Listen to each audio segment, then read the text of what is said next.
Assalamualaikum warahmatullahi wabarakatuh. Perkenalkan, nama saya Zulkifli Abbas. Saya dari Prodi D3 Keperawatan kelas B tingkat 1. Di sini saya akan menjelaskan jawaban dari UTS saya yang mengenai sebutkan dan jelaskan kedudukan fungsi bahasa Indonesia serta berikan contohnya. Kedudukan dan fungsi bahasa Indonesia diatur dalam berbagai undang-undang dan kebijakan resmi seperti dalam Undang-Undang Nomor 24 Tahun 2009 tentang Bendera Bahasa dan Lembaga Negara serta Lagu Kebangsaan.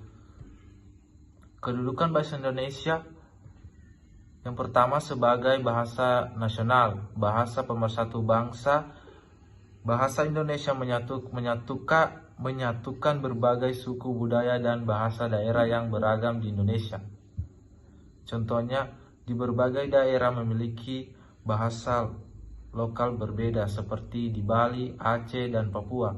Bahasa Indonesia digunakan sebagai alat komunikasi yang memudahkan interaksi antara warga. Yang kedua, sebagai bahasa negara. Bahasa resmi bahasa Indonesia digunakan dalam komunikasi resmi seperti pemerintah, hukum, dan pendidikan. Contoh, pidato kenegaraan, surat menyurat antar instansi pemerintah, dan dokumen hukum seperti undang-undang semuanya menggunakan bahasa Indonesia. Fungsi bahasa Indonesia. Yang pertama, fungsi sebagai alat komunikasi antara warga negara dari berbagai daerah.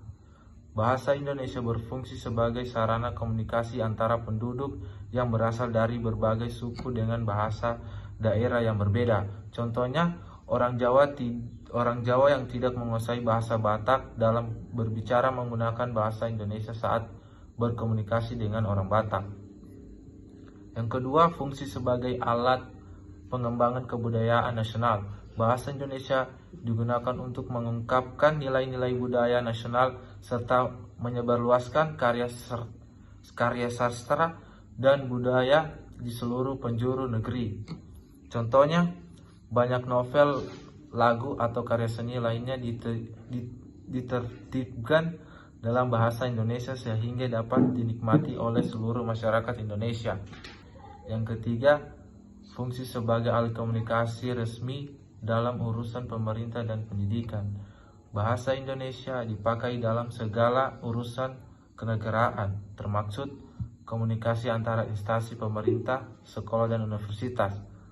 Contohnya, buku pelajar di sekolah dan dokumen resmi seperti rapat DPR atau putusan pengadilan menggunakan bahasa Indonesia. Yang keempat, fungsi sebagai lambang identitas nasional.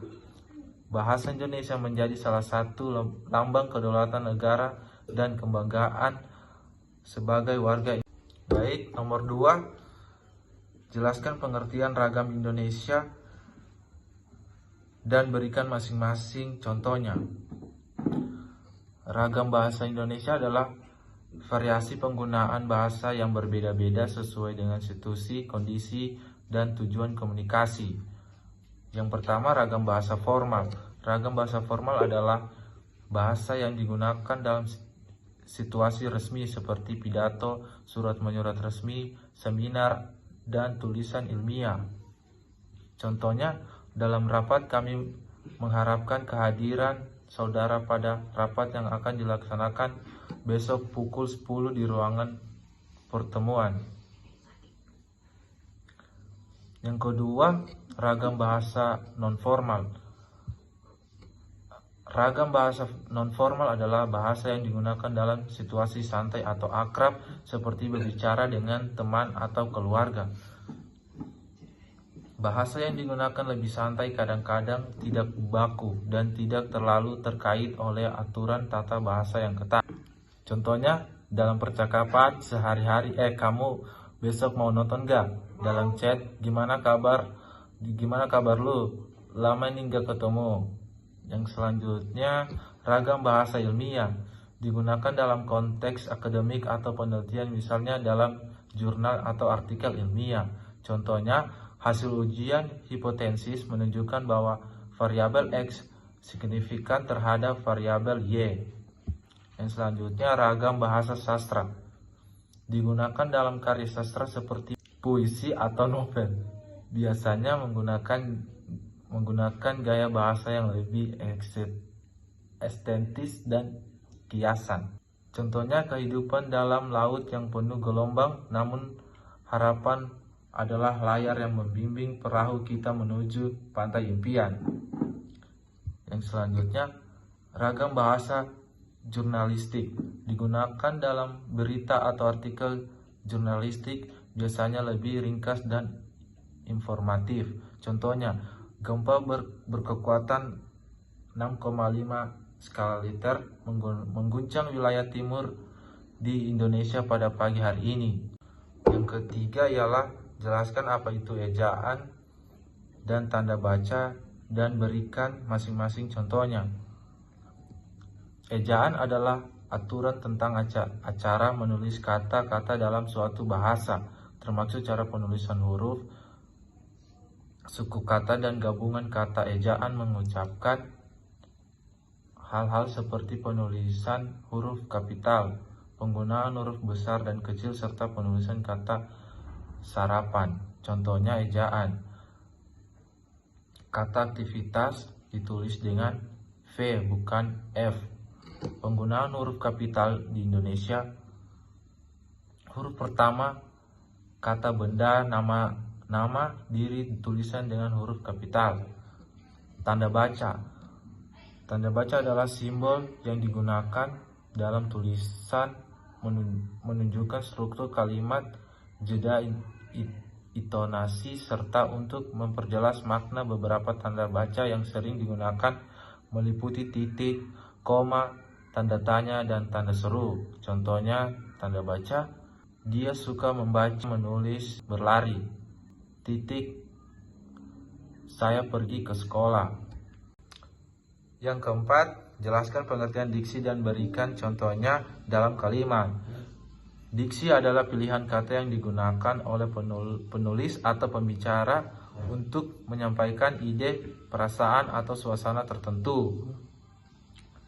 Contoh diksi dalam kalimat. Diksi formal, Tuan Direktur akan mengadakan rapat penting besok pagi.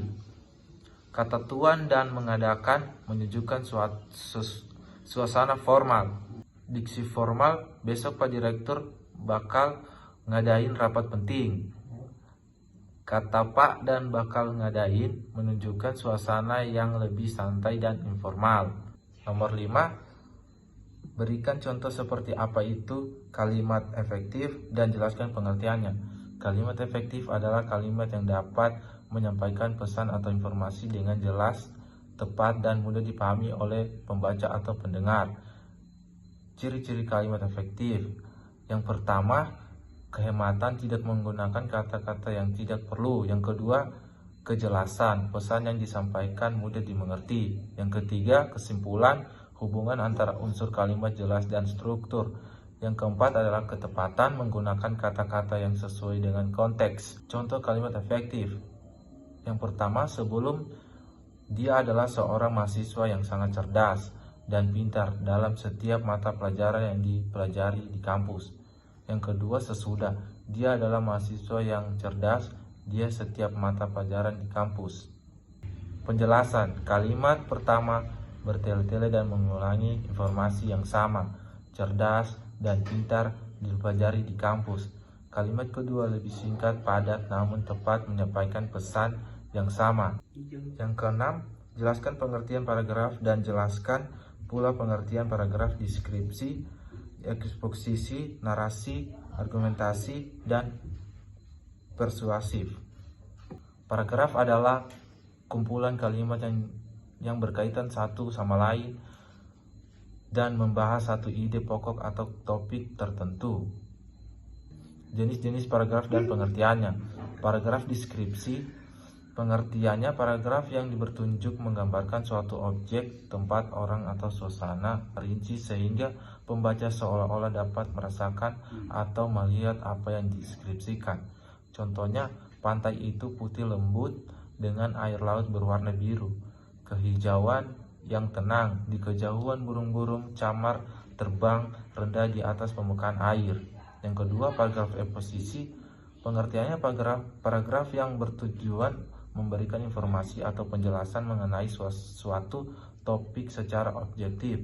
Paragraf ini sering digunakan untuk menyampaikan fakta atau menjelaskan konsep. Contohnya, fotosintesis adalah proses di mana tumbuhan hijau menggunakan cahaya matahari untuk mengubah karbon dioksida dan air menjadi oksigen dan glukosa. Yang ketiga, paragraf narasi. Pengertian paragraf yang bertujuan untuk menceritakan suatu peristiwa atau kejadian dengan urutan waktu yang jelas. Contohnya, pagi itu Andi bangun lebih awal dari biasanya.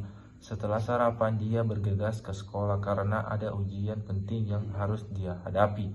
Yang keempat, paragraf argumentasi. Pengertian paragraf yang bertujuan menyampaikan pendapat atau argumen, menulis disertai bukti atau alasan untuk mendukung pendapat tersebut. Paragraf ini sering digunakan dalam debat atau esai.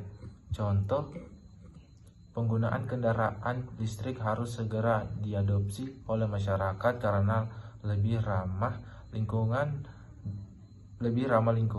dan dapat mengurangi emisi gas rumah kaca yang merusak atmosfer bumi. Yang kelima, paragraf persuasif. Pengertian paragraf yang bertujuan untuk mengaruhi pembaca atau mendengar agar mengikuti atau setuju dengan pendapat, sikap, atau tindakan tertentu. Contohnya, mulailah hidup sehat dengan rutin berolahraga dan menjaga pola makan. Hanya dengan perubahan kecil dalam kebiasaan sehari-hari kita bisa mencegah banyak penyakit kronis, meningkatkan kualitas hidup. Sekian, terima kasih.